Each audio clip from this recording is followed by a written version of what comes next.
जोहार दोस्तों, स्वागत है आप सभी का पीसीएस बाबा की आकाशवाणी में करंट अफेयर के स्लिपिंग डोज में। आज के वीडियो में हम पढ़ेंगे जो झारखंड के और पूरे देश के मतलब बेसिकली ऑल ओवर इंडिया के जो मिनरल रिसोर्सेज है, जो खनिज है, संसाधन है, और साथ ही कृषि के बारे में कि कौन कौन से जो राज्य हैं किस चीज़ का सबसे ज़्यादा उसमें प्रोडक्शन होता है। ये सब हम पूरे डिटेल से पढ़ेंगे जो आपके कोई भी एग्जामिनेशन हो आने वाले हैं उन सब के लिए बहुत इंपॉर्टेंट है। तो शुरू करते हैं सबसे पहले मिनरल से, जिन्हें हम खनिज बोलते हैं। तो मिनरल की अगर बात करें तो मिनरल का मतलब क्या हो गया कि कोई भी चीज़ अगर हम माइनिंग करके खनन करके निकालते हैं तो उसे मिनरल बोलते हैं। और एक होता है ओर मतलब अयस्क। अब देखो, कुछ भी चीज़ें अगर आप माइनिंग कर रहे हो तो ज़रूरी नहीं है कि वो फ़ायदा का ही माइनिंग हो। मान लो मुझे जो सामान मिला वो 20 रुपये का मिला, लेकिन उसको निकालने में 50 रुपये का खर्चा हो गया, तो उसे ओर या अयस्क नहीं बोला जाएगा। ठीक है, प्रॉफिटेबल होना चाहिए, फ़ायदेमंद होना चाहिए, तभी हम उसे ओर या फिर अयस्क बोलेंगे। तो ओर का मतलब क्या होगा कि if metal found at profitable, ठीक है, जैसे हेमेटाइट या बॉक्साइट हो गया, उससे आसानी से आप एक्सट्रैक्ट कर सकते हो आयरन, तो ये प्रॉफिटेबल इंपॉर्टेंट और हो गया। ठीक है, अब कुछ और जान लो इसके रिगार्डिंग।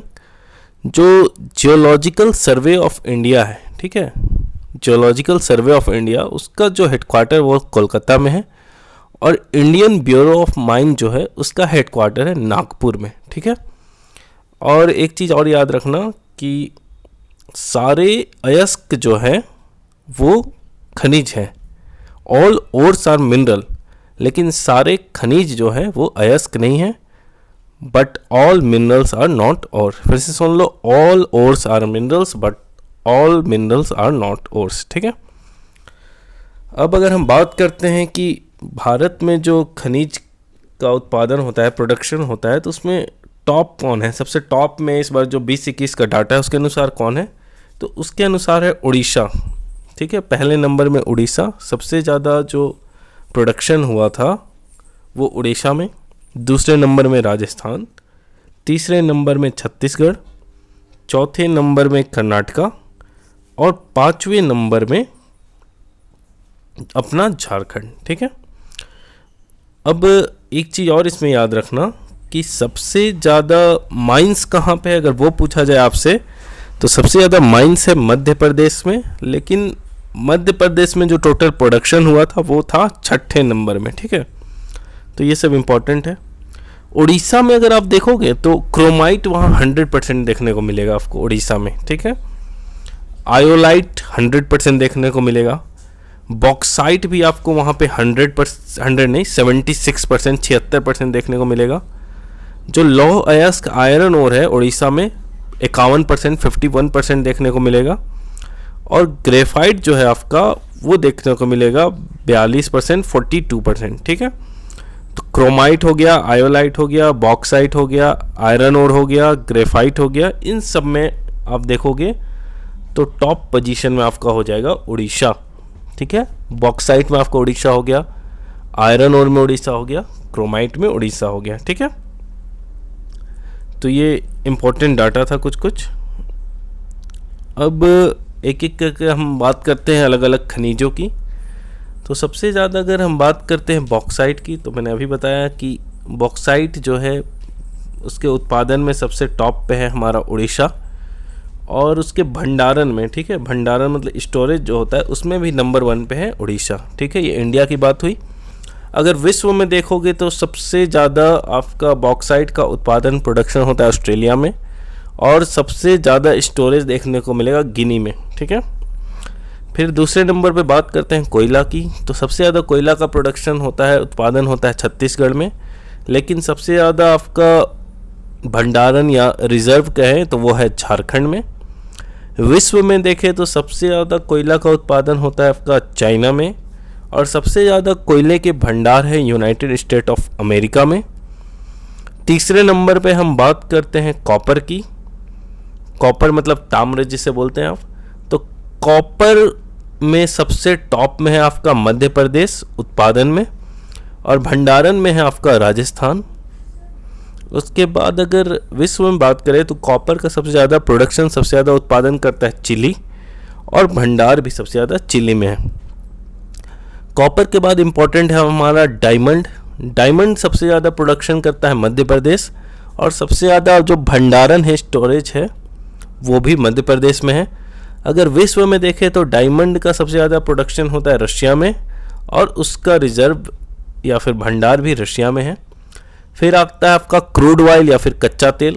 कच्चा तेल का सबसे ज़्यादा उत्पादन जो भारत में राजस्थान में होता है, और सबसे ज़्यादा भंडारण है असम में। कच्चा तेल का विश्व में सबसे ज़्यादा उत्पादन होता है यूएसए में, और सबसे ज़्यादा भंडारण है वेनेजुएला में। ठीक है। उसके बाद आपका इंपॉर्टेंट हो गया आयरन ओर, मतलब लौह अयस्क। सबसे ज़्यादा उत्पादन लौह अयस्क का होता है उड़ीसा में, और सबसे ज़्यादा भंडार है कर्नाटका में। विश्व में देखेंगे तो सबसे ज़्यादा लौह अयस्क का उत्पादन होता है ऑस्ट्रेलिया में, और सबसे ज़्यादा भंडार भी ऑस्ट्रेलिया में। उसके बाद आपका इम्पोर्टेंट आता है मैंगनीज। मैंगनीज सबसे ज़्यादा होता है मध्य प्रदेश में, और भंडार उसका सबसे ज़्यादा उड़ीसा में है। विश्व में मैंगनीज सबसे ज़्यादा होता है साउथ अफ्रीका में, और भंडार भी साउथ अफ्रीका में। फिर इम्पोर्टेंट आता है हमारा माइका। माइका आंध्र प्रदेश में सबसे ज़्यादा प्रोडक्शन होता है, अब्रक जिसे बोलते हैं, और सबसे ज़्यादा भंडार भी माइका का आंध्र प्रदेश में ही है। विश्व में देखें तो चाइना में माइका सबसे ज़्यादा प्रोडक्शन करता है, और भंडार जो है सबसे ज़्यादा माइका का इंडिया में है। उसके बाद आ गया आपका सिल्वर, चांदी जिसे बोलते हैं, तो उसका सबसे ज़्यादा उत्पादन करता है राजस्थान, और भंडार भी राजस्थान में है। विश्व में सबसे ज़्यादा सिल्वर प्रोड्यूस करता है मैक्सिको, और उसका भंडार पेरू में सबसे ज़्यादा है। उसके बाद नेचुरल गैस, प्राकृतिक गैस की बात करें तो सबसे ज़्यादा प्रोडक्शन होता है असम में, और सबसे ज़्यादा भंडार भी असम में है। विश्व में बात करें तो सबसे ज़्यादा प्राकृतिक गैस, नेचुरल गैस का प्रोडक्शन होता है रशिया में, और सबसे ज़्यादा भंडार भी आपका रशिया में है। ठीक है। उसके बाद आ गया आपका गोल्ड। गोल्ड सबसे ज़्यादा उत्पादन, प्रोडक्शन होता है कर्नाटका में। सबसे ज़्यादा भंडार है गोल्ड का कर्नाटका में। रिसेंटली बिहार में भी बोला गया था कि 44% है, लेकिन अभी उस पर बार बार कुछ ना कुछ नए तथ्य आ रहे हैं, इसीलिए अभी उसे हम नहीं मान सकते हैं। उस पर मैं अपडेट कर दूंगा अगर और कुछ आता है तो। विश्व में अगर सोने की बात करें, सबसे ज़्यादा गोल्ड का प्रोडक्शन करता है चाइना, लेकिन गोल्ड का सबसे ज़्यादा भंडार आपका है ऑस्ट्रेलिया में। ठीक है। और डायमंड, हीरा का सबसे ज़्यादा प्रोडक्शन करता है मध्य प्रदेश, भंडार भी मध्य प्रदेश में है। विश्व में रशिया भंडार और उत्पादन में भी डायमंड के सबसे ऊपर में है। ठीक है। यूरेनियम की बात करें तो यूरेनियम भारत में सबसे ज़्यादा प्रोडक्शन करता है आंध्र प्रदेश, और सबसे ज़्यादा रिजर्व भंडार भी आंध्र प्रदेश के पास है। विश्व में बात करें तो यूरेनियम का सबसे ज़्यादा प्रोडक्शन या उत्पादन करता है कजाकिस्तान, और सबसे ज़्यादा जो भंडार है वो है ऑस्ट्रेलिया के पास। तो ये इम्पॉर्टेंट आपका हुआ था खनिजों रिलेटेड कुछ कुछ डाटा, जो कि एग्ज़ाम में अक्सर पूछ लिए जाते हैं आपसे। उसके बाद थोड़ा मोड़ा हम जान लेते हैं। तो कॉपर जो था ना, पहले सबसे पहले इन सब जितना भी मैंने आपको पढ़ाया उसमें सबसे पहले लोगों ने यूज़ किया था कॉपर। ठीक है। और कॉपर से 2-3 चीज़ याद रखना। राजस्थान में ये पाया जाता है खेतरी और अलवर वाले एरिया में। ठीक है। और मध्य प्रदेश जहाँ सबसे ज़्यादा कॉपर पाया जाता है, अगर मध्य प्रदेश में आप देखोगे तो कॉपर मिलता है आपको बालाघाट वाले एरिया में। ठीक है। बालाघाट आपका मध्य प्रदेश में है, कॉपर के लिए फेमस है। फिर डायमंड का मैंने बताया था एमपी, तो एमपी में जो पन्ना एरिया है ना, वो उसके लिए फेमस है। ठीक है। और आपसे पूछा जाएगा कि जो कोहिनूर डायमंड था, कोहिनूर हीरा था, वो हमें मिला था तेलंगाना में गोलकोंडा से। ठीक है। उसके बाद गोल्ड की बात करें तो कर्नाटका आपको तो बताया था, 2 माइंस थे वहाँ। ठीक है। कोलार और हट्टी। ठीक है, याद रखना, कोलार और हट्टी 2 माइंस थे जो गोल्ड के लिए बहुत ही फेमस थे। उसके बाद जिप्सम आपका जो है सबसे ज़्यादा मिलेगा राजस्थान में, हनुमानगढ़ में। ठीक है। और छत्तीसगढ़ में बस्तर वाला जो एरिया है ना, वो भी टीन के लिए बहुत ज़्यादा फेमस है। ठीक है। टीन के लिए, टीन सबसे ज़्यादा छत्तीसगढ़ में पाया जाता है, और उसका भंडार लेकिन हरियाणा में है। ठीक ना। उसके बाद माइका का मैंने बता दिया आपको। आयरन ओर का कुछ कुछ याद कर लो, बार बार पूछते हैं। तो आयरन ओर आपका कर्नाटका, छत्तीसगढ़, उड़ीसा 3 जगह पाए जाते हैं। मैक्सिमम जो आयरन ओर है लौह अयस्क है उसका प्रोडक्शन करता है उड़ीसा। तो उड़ीसा में ये होता है क्योंझर डिस्ट्रिक्ट में, ठीक है, क्योंझर वाले जो एरिया है वहाँ पे आपको लौह अयस्क आयरन ओर देखा जाएगा। फिर कर्नाटका में कुद्रेमुख वाले रीजन में आपको लौह अयस्क या फिर आयरन ओर पाया जाता है। और छत्तीसगढ़ में बैलाडीला वाला जो एरिया है वहाँ पे आपको लौह अयस्क या फिर आयरन ओर पाया जाता है, ठीक है। और जब मैंने कोयले की बात की थी तो आपको थोड़ा सा बता दूं, जो कोयला होता है ना इसमें आपको 4 तरह के मिलते हैं, एंथ्रासाइट, ब्यूटुमिनस, लिग्नाइट और पीट। जिसमें जितना ज़्यादा कार्बन कंटेंट होगा, कार्बन होगा, वो उतना अच्छा होगा हमारे लिए। एंथ्रासाइट में लगभग 85 से 90% कार्बन होता है। ब्यूटुमिनस में आपका 65 से 75%, 65 से 75%। हमारे भारत में मैक्सिमम ब्यूटुमिनस ही पाया जाता है। लिग्नाइट में आपका 45 से 55, तो 45 से 55% आपको देखने को मिलेंगे कार्बन। इसे भूरा कोयला भी बोलते हैं। और जो पीट है उसमें मतलब 45% से भी कम कार्बन होते हैं और ये बहुत ही ख़राब होता है, बहुत ही धुआं देता है, ठीक है। तो ये इम्पॉर्टेंट हो गया, आपके जितने भी मिनरल्स थे अभी तक के जिससे आपके क्वेश्चन आ सकते थे वो मैंने आपको बता दिया। उसके बाद अब हम बात करते हैं अपने नेक्स्ट टॉपिक में, जो कि है हमारा एग्रीकल्चर या फिर कृषि, जो कि बहुत ही इंपॉर्टेंट है किसी भी एग्जामिनेशन के लिए। आप देखते हो कि हमारा जो एग्रीकल्चर का कंट्रीब्यूशन है जीडीपी में वो 18% के आसपास घूमता रहता है, 18 कभी 20 हो गया। लेकिन लगभग 70-75% आबादी जो है वो कृषि पे डिपेंडेंट है, एग्रीकल्चर पे डिपेंडेंट है।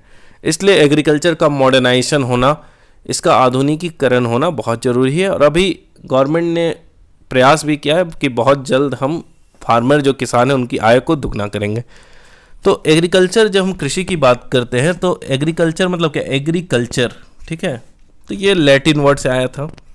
अब एग्रीकल्चर ऑफ के जो हम लोग यहाँ पे क्रॉप्स लगाते हैं, फसल लगाते हैं, तो 3 तरह के फसल होते हैं। एक हो गया रबी, खरीफ, जायद, ठीक है। रबी फसल हो गया, खरीफ फसल हो गया और जायद फसल हो गया।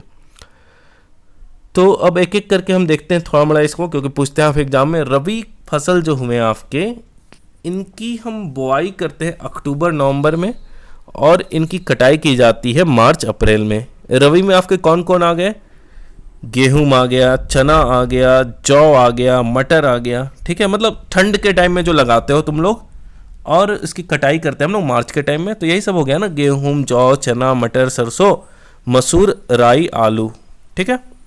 और खरीफ जो है ग्रीष्मकाल, ठीक है। बहुत बार लोगों को रबी मतलब राइस से कन्फ्यूजन आता है, याद मत रखना कि रबी मतलब राइस नहीं, ठीक है। खरीफ मतलब राइस, राइस मतलब चावल। तो खरीफ ग्रीष्मकालीन फसल है, मतलब ये गर्मियों के टाइम में होता है। तो गर्मी कब होता है भैया, तो इसका जो बुनाई होगा वो होगा जून जुलाई में और इसका कटाई होगा अक्टूबर नवंबर में, ठीक है। इसमें कौन कौन आ जाएगा, चावल हो गया, ज्वार हो गया, बाजरा हो गया, मक्का हो गया, तिल हो गया, मूंगफली हो गया, उड़द हो गया, कपास हो गया, रागी हो गया, सोयाबीन हो गया, ठीक है।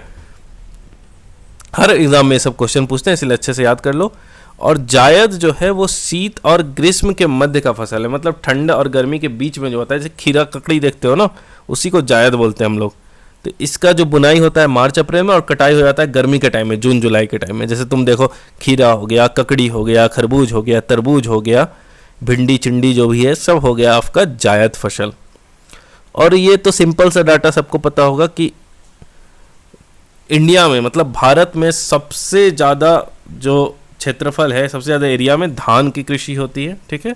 और जो कृष्णा गोदावरी वाला जो डेल्टा एरिया है उसको बोलते हैं हम लोग चावल का कटोरा, ठीक है, चावल का कटोरा। और वही उत्तर प्रदेश को बोलते हैं हम लोग शक्कर का कटोरा, मतलब चीनी का कटोरा, ठीक है।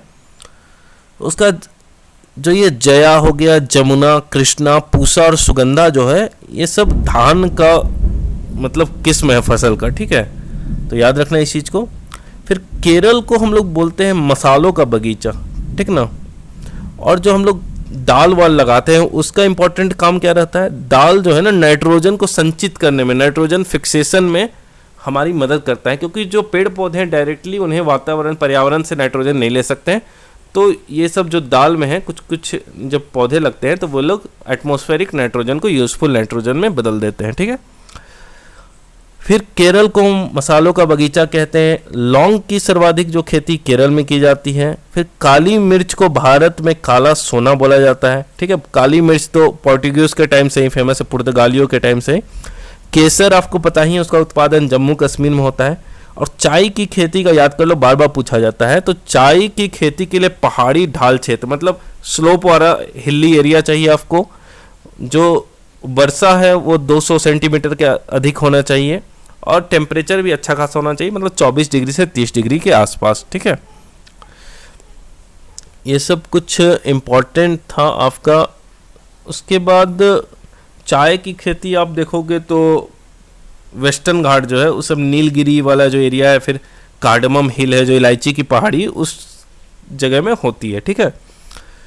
तो ये कृषि से रिलेटेड कुछ कुछ फैक्ट हैं। उसके बाद हम बात करते हैं कि जब कृषि में प्रोडक्शन उतना ज़्यादा नहीं हो रहा था तो विश्व स्तर पे इसके लिए बहुत कोशिशें की गई, और इन कोशिशों के जो जनक हैं उन्हें बोला जाता है नॉर्मन बोरलॉग। उन्हें बोला जाता है हरित क्रांति का जनक, फादर ऑफ ग्रीन रिवॉल्यूशन। ये विश्व में देखोगे तब, और वही अगर आप भारत में देखोगे तो वो है MS स्वामीनाथन, ठीक है। उसके बाद हरित क्रांति जो हुआ था उसमें जो मैक्सिको वाला जो गेहूं था उसका सबसे ज़्यादा उत्पादन हुआ था, और जो इसमें सबसे ज़्यादा फायदा गेहूं को ही हुआ था, उसके बाद धान को हुआ था, ठीक है। उसके बाद 3-4 तरह के फसलें होते हैं, ठीक है। पहले हो गया खाद्यान्न फसलें, मतलब फूड क्रॉप जिसे हम बोलते हैं। उसमें चावल आ गया, गेहूं आ गया, मकई आ गया, जौ आ गया, दाल आ गया, सब आ गया खाद्यान्न फसलें, मतलब आपका फूड क्रॉप। फिर कैश क्रॉप आता है, मतलब नगदी फसलें। इसमें मसाला हो गया, तिलहन हो गया, फल हो गया, गन्ना हो गया, तंबाकू हो गया, ये सब हो गया नगदी फसलें, ठीक है। फिर आ गया प्लांटेशन क्रॉप या फिर बागानी फसलें। इसमें कॉफ़ी हो गया, चाय हो गया, कोको हो गया, रबड़, नारियल, ये सब इसमें आ जाएंगे। फिर हो गया फाइबर क्रॉप्स, मतलब रेसादार वाला। इसमें क्या आ जाएगा, कपास आ जाएगा, जूट आ जाएगा, ठीक है। फिर हो गया एनिमल से जो प्रोड्यूस होता है, तो उसमें क्या क्या आ जाएगा, सिल्क जो हम लोग बनाते हैं, ऊन बनाते हैं, फिर मांस हो गया, दूध हो गया, ये सब हो गया एनिमल प्रोड्यूस, ठीक है। उसके बाद आप कुछ क्रांति को देख लो। तो हरित क्रांति आपको पता है, खाने पीने वाला जो फूड क्रॉप था उस सब के लिए आया था। श्वेत क्रांति या वाइट रिवॉल्यूशन दूध के लिए आया था। गोल्डन रिवॉल्यूशन या फिर सुनहरी क्रांति हो गया फल और सब्जी के लिए। नीली क्रांति या फिर ब्लू रिवॉल्यूशन मत्स्य मछली के लिए। पीली क्रांति या फिर येलो रिवॉल्यूशन हो गया ऑयलसीड या फिर तिलहन के लिए। भूरी क्रांति या फिर ग्रे रिवॉल्यूशन हो गया उर्वरक या फिर फर्टिलाइजर के लिए। गोल क्रांति या फिर राउंड रिवॉल्यूशन हो गया आलू या फिर पोटैटो के लिए। काली क्रांति हो गई आपके पेट्रोलियम के लिए। ब्लैक रिवॉल्यूशन हो गया पेट्रोलियम के लिए। फिर आपका सिल्वर रिवॉल्यूशन या फिर रजत क्रांति हो गई आपका अंडा या फिर एग उत्पादन के लिए। पिंक रिवॉल्यूशन या पिंक क्रांति हो गई, मतलब गुलाबी क्रांति हो गई झींगा मछली, मतलब प्रॉन या फिर प्याज या ओनियन प्रोडक्शन के लिए। लाल क्रांति मतलब रेड रिवॉल्यूशन हो गई आपकी मांस मछली, मांस के लिए मेनली, और टमाटर के लिए, ठीक है। सदाबहार मतलब एवर ग्रीन जो रिवॉल्यूशन है वो हो गई आपकी कृषि उत्पादन को दोगुना करना या फिर टिकाऊ कृषि करने के लिए, ठीक है। फिर इंद्रधनुष क्रांति, इंद्रधनुष मतलब रेनबो रिवॉल्यूशन। इसमें जितना भी नया नया टेक्नोलॉजी पे जो एग्रीकल्चर हो रहा है उसे हम लोग रेनबो रिवॉल्यूशन बोलते हैं। फिर अमृत क्रांति हो गया आपको, जो नदियों का जो इंटरलिंकिंग प्रोजेक्ट था उसी को हम लोग बोलते हैं अमृत क्रांति, अमृत रिवॉल्यूशन, ठीक है।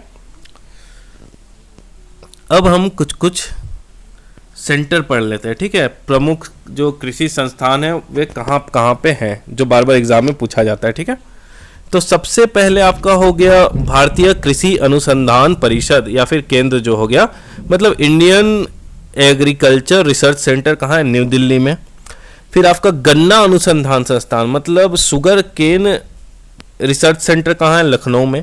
फिर चीनी का कहाँ पे है, तो वह कानपुर में।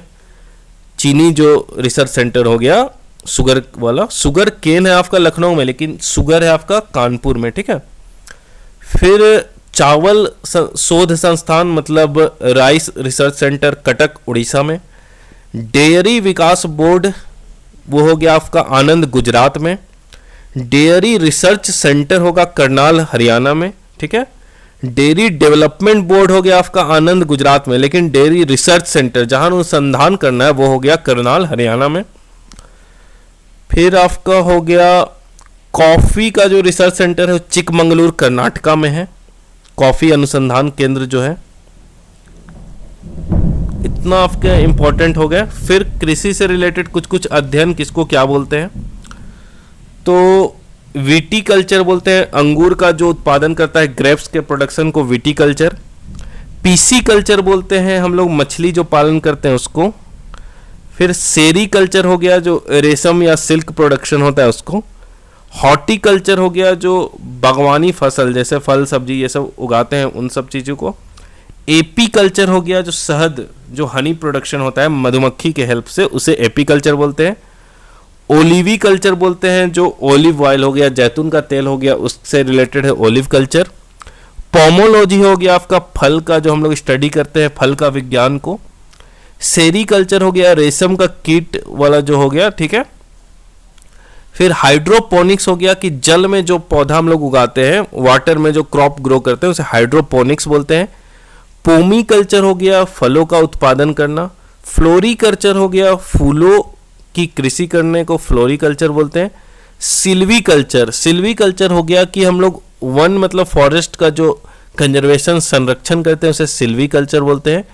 फिर ओलेरीकल्चर मतलब पौष्टिक जो साग सब्जी है उन सब की कृषि करने को ओलेरीकल्चर बोलते हैं, ठीक है। अब हम देखते हैं कि कौन कौन से जो फसल है उसमें कौन टॉप पे है, ठीक है। तो सबसे पहले हमारा अगर टोटल देखते हैं हम जितना भी खाद्य फसल मतलब खाद्य फसल है उन सब में टॉप नंबर पे उत्तर प्रदेश, ठीक है। याद रखना जितने भी खाने वाले फसल है मतलब चावल गेहूं मक्का सब मिला दो तो सबसे टॉप पे है उत्तर प्रदेश और दूसरे नंबर पे है मध्य प्रदेश। फिर तिलहन वाले फसलों में ऑयलसीड वाले फसलों में टॉप में है आपका राजस्थान और सेकेंड नंबर में है गुजरात। फिर वेजिटेबल मतलब साग सब्जी वाले में टॉप में उत्तर प्रदेश, सेकेंड में बंगाल वेस्ट बंगाल। फिर फलों में फ्रूट्स उत्पादन में टॉप में आपका आंध्र प्रदेश और सेकेंड नंबर पे है महाराष्ट्र। फिर हॉर्टिकल्चर मतलब जो मिक्स होता है, हॉर्टिकल्चर में क्या हो गया आपका बागवानी जो फसल होता है उसमें टॉप में केरला और सेकेंड नंबर में कर्नाटका, ठीक है। ये ओवरऑल था। अब एक एक करके देखते हैं। राइस मतलब चावल में टॉप में है आपका पश्चिम बंगाल और सेकेंड में उत्तर प्रदेश। गेहूं में टॉप में है उत्तर प्रदेश और सेकेंड में आपका हो गया मध्य प्रदेश, ठीक है। फिर आपका आ गया गेहूं के बाद मकई मक्का में आपका टॉप हो गया कर्नाटका और मक्का में सेकेंड हो गया आपका मध्य प्रदेश, ठीक है। फिर मिलेट मतलब मोटा अनाज में आपका टॉप में हो गया राजस्थान और सेकेंड नंबर में हो गया कर्नाटका। फिर आपका हो गया दाल में टॉप नंबर में राजस्थान, सेकेंड में महाराष्ट्र। ज्वार में टॉप में राजस्थान, सेकेंड में कर्नाटका। बाजरा में टॉप में राजस्थान, सेकेंड में उत्तर प्रदेश। शुगर केन में आपका टॉप में उत्तर प्रदेश, सेकेंड में महाराष्ट्र। कॉटन में आपका हो गया कपास में टॉप में गुजरात, सेकेंड में तेलंगाना। उसके बाद ओनियन में देखोगे तो टॉप में महाराष्ट्र, सेकेंड में मध्य प्रदेश। पोटैटो में देखोगे टॉप में उत्तर प्रदेश, सेकेंड में वेस्ट बंगाल। और टोमेटो में देखोगे टॉप में आंध्र प्रदेश, सेकेंड में मध्य प्रदेश। जूट और मेस्टा में देखोगे तो जूट सबसे ज़्यादा वेस्ट बंगाल टॉप में और सेकेंड नंबर में बिहार है। फिर पीनट, ठीक है, जो बादाम मूंगफली होता है, मूंगफली में टॉप में गुजरात, सेकेंड में राजस्थान। उसके बाद सोयाबीन में टॉप में मध्य प्रदेश, सेकेंड में महाराष्ट्र। सनफ्लावर में टॉप में कर्नाटका, सेकेंड में उड़ीसा। चाय मतलब टी में टॉप में असम, सेकेंड में वेस्ट बंगाल। कॉफ़ी में टॉप में कर्नाटका, सेकेंड में केरला। उसके बाद स्पाइसेस मतलब मसाला में टॉप में मध्य प्रदेश, सेकेंड में राजस्थान। फिर एप्पल में तो आपको पता है जम्मू कश्मीर टॉप में, सेकंड में हिमाचल। बनाना में टॉप में आंध्रा, सेकंड में गुजरात। नींबू में टॉप में गुजरात, सेकंड में आंध्रा। और यही सब था।